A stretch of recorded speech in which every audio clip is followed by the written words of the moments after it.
తన రక్తాన్ని చిందించి 15 రోజుల చిన్నారి ప్రాణాలు కాపాడిన నర్సనపేట మండలం జలమూరుకు చెందిన ధర్మాన రాజేష్కు అభినందనలని సేవకులు ఉర్లం శివతేజ అన్నారు.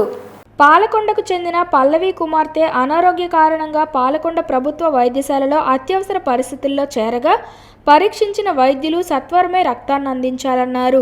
శ్రీకాకుళంలో రక్త కొరత కారణంగా రక్త నిల్వలు తక్కువగా ఉండడమే కాకుండా చిన్నారికి కావాల్సిన ఏ పాజిటివ్ అందుబాటులో లేకపోవడంతో కుటుంబ సభ్యులు రక్తదాత కోసం అల్లాడ నవీన్ను సంప్రదించగా నగరంలో కినరా థియేటర్కు ఆనుకొని ఉన్న ఎస్ఆర్ మొబైల్ అధినేత ధర్మాన్ రాజేష్ ముందుకు వచ్చి అల్లాడ నవీన్ ఉర్లం శివతేజ సహకారంతో స్థానిక లయన్స్ రక్తనిధి కేంద్రంలో తన రక్తపు బొట్టును అందించి పాప ప్రాణాలు కాపాడారని blood bank manager Kontham Sunil తెలిపారు.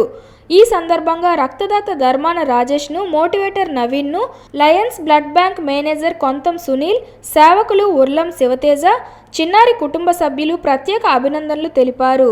శివతేజ మాట్లాడుతూ అవసరం అనేది మన వరకు వస్తే గానీ తెలియదని, ఈరోజు స్వచ్ఛందంగా ముందుకు వచ్చి రక్తదానం చేస్తుంటే మనమంతా గర్వించాలని, ప్రతి ఒక్కరూ రక్తదాతలుగా మారితే అసలు శ్రీకాకుళం రక్త కొరత ఉండదని, రక్త కొరత లేని శ్రీకాకుళాన్ని మనం చూడాలన్నారు.